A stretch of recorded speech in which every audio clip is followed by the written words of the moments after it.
So in the Bay Area, if you don't know, I mean, this is our local scene. This is our family. Yeah. People come and join other groups. It's like musical chairs all around here.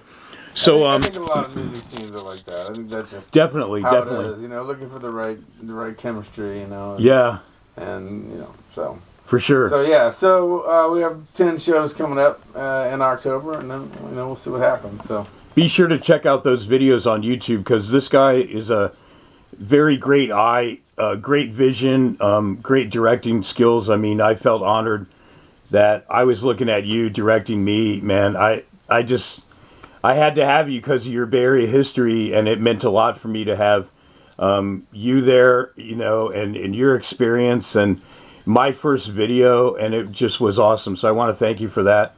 And I remember, thanks for having me directed. no doubt, man, and it was an honor and a pleasure. And I remember the band in the '90s, so we want to just give a little history lesson with George Anderson for Down Factor.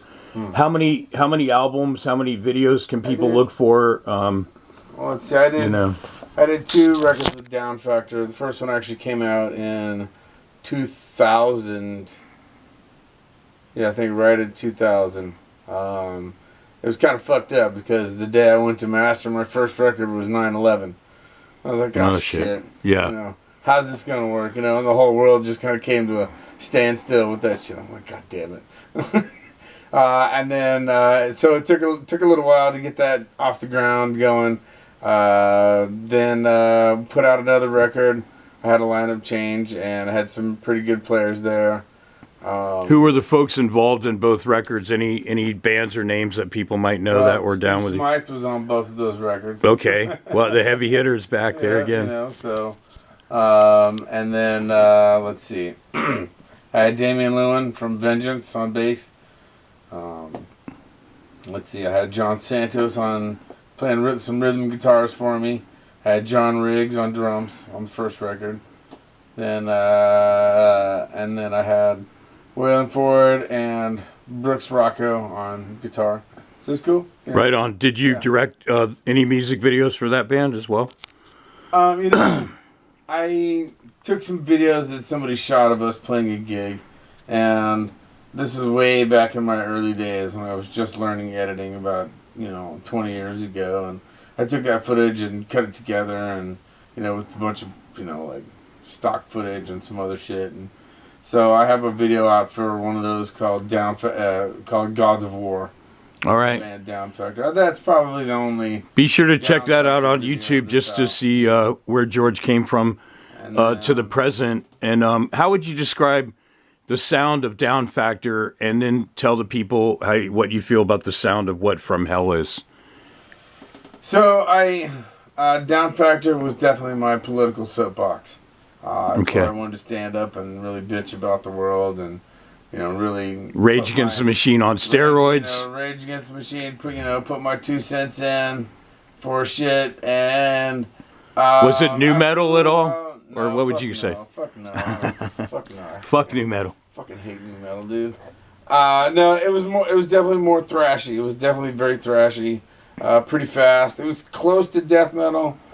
We were tuned a little lower, but it was definitely a thrash metal band. Right on. Especially the second album, which was called Murder the World. I still like that album.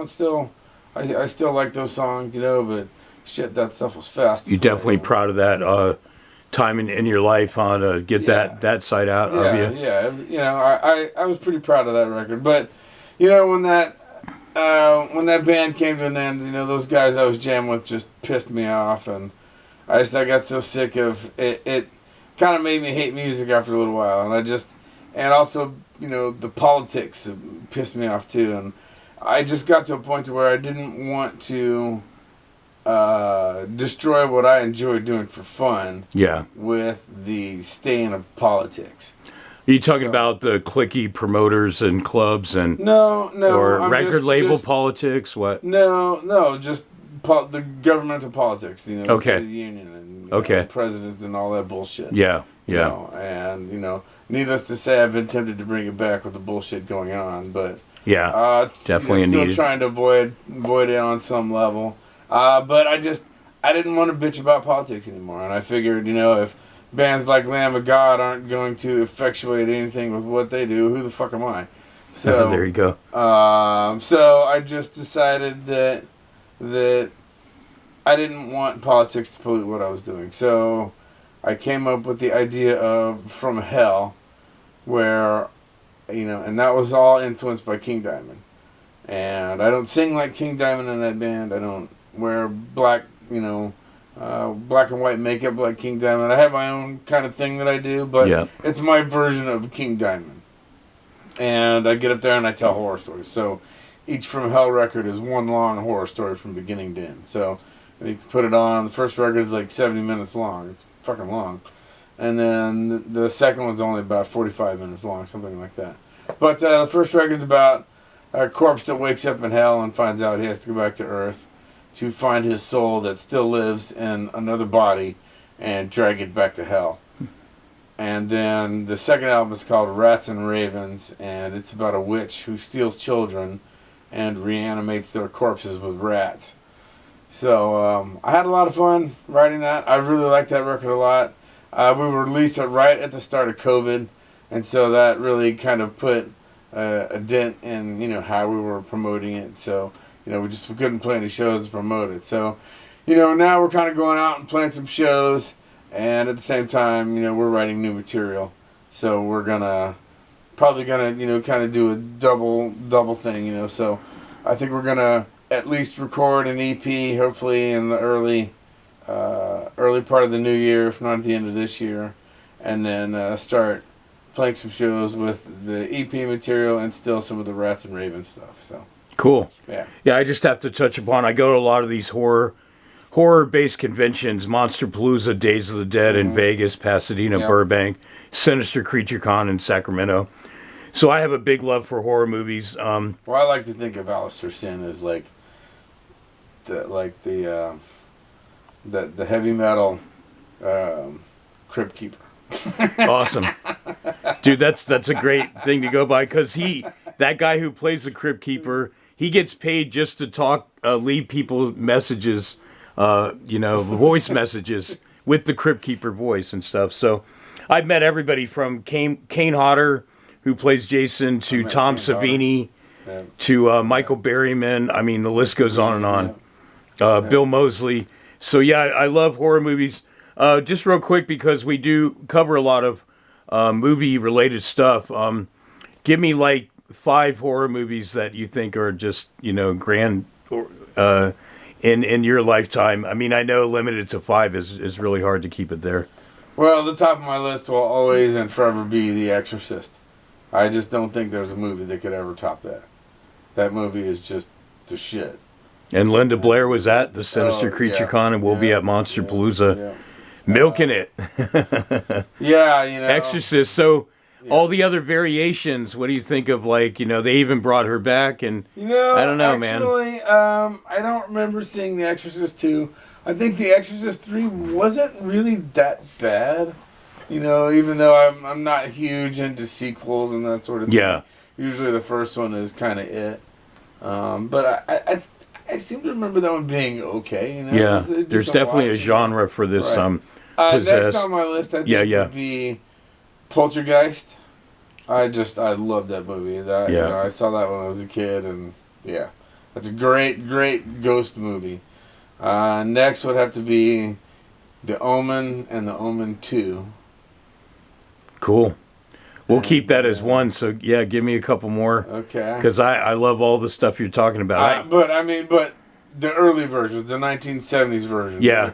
There was to me, it's 70s first, 80s second, all the way. There was some shit version of The Omen that was put out in 2000 that was just absolute fucking garbage. Yeah. And so if you ever see it, just burn it.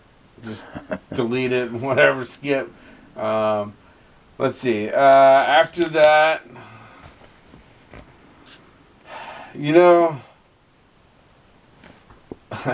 funny, I was just saying that usually the sequels are just fucking garbage.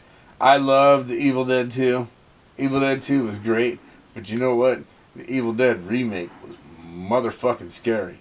Holy shit, that movie was scary. There was nothing campy about it, but yeah, the the 2013 remake of The Evil Dead. Yeah. That one was fucking great. And then I gotta throw Hellraiser in there too. Right on the first one, yeah. Yeah.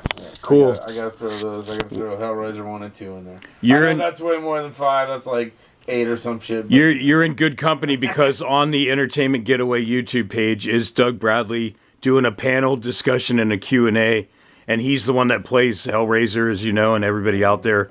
Yeah. Could there be a script and an actual horror movie from Mr. George Anderson in the near future? I mean, is something you think about, or? Well, yes. I mean, it's hard to be original anymore. We both know that, and everybody's a remake, reboots, retellings. I see a movie in my head when I write these albums. Yeah. Just like I did when I would listen to King Diamond albums. I see a whole movie playing in my head, and so, now with things being very visual and lots of videos, I'm almost tempted to make a video for each song. I wish I could have done that for Rats and Ravens. I think that would have been really good, but I sort of feel like we're a little long in the tooth on that With one. this AI thing, you could actually make I whole thought about video it. album. I thought about it. Like I said, though, I feel like we're a little long in the tooth because that album came out in 2020. So I need to move on with some new shit. Well, just so you know, but maybe I'll go back and do it in the future. All these new videos you see of Mannequin Planet are actually songs from 2011 and 16, the ones Tom's been doing for me. So that's cool. I'm just doing new videos to songs that I wanted to do then, but the technology wasn't there, and of course I didn't have the money I do now to put into it. So speaking of King Diamond, I have to share with you my love for the King, especially the albums Abigail and Them. I saw both tours in Miami, Florida. Flotsam and Jetsam and Death opened for King Diamond, 88. Mickey D was the drummer for King Diamond, who went on to drum for Motorhead and the Scorpions. And I love King Diamond. I've never met him. I know recently he played with Overkill at the Fox Theater on that hospital thingy. So what do you think of, you were probably at that show, but I just have to mention George is in a King Diamond cover band called Grandma, and they play shows around the Bay Area. Yeah, that's how much he loves the King. Did you get to meet the man? Did you see him back in the day to now? I did get to meet King Diamond once after the Abigail reboot when they did the whole Abigail tour years ago. I really wanted to meet King, and just because he's one of my heroes. And so I know a bunch of people around in the Bay Area who know the guy. And I'm like, hey, come on, you guys help me meet King, And so, we're hanging out front, it's busy and, no one's helping. So we're like, well, I'm hanging out with my girlfriend at the time. And so we hang out after the show, like looking around. People are busy. They're trying to kick us out of the venue. And so we stand in line. We both get hoodies.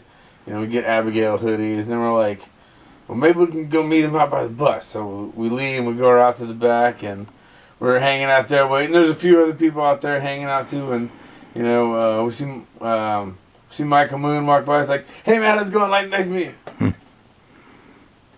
was like, man, that sucked. I was like, I don't want to meet King Diamond like that. I was talking to my girlfriend. I was like, let's get out of here. Let's go get some food over at Tommy's joint. So we bail. And we go, and we're sitting there hanging out, eating food late night, and we're just about finished eating, and this guy comes over and puts his hand on Kayla's shoulder, and he goes, how did you enjoy the show?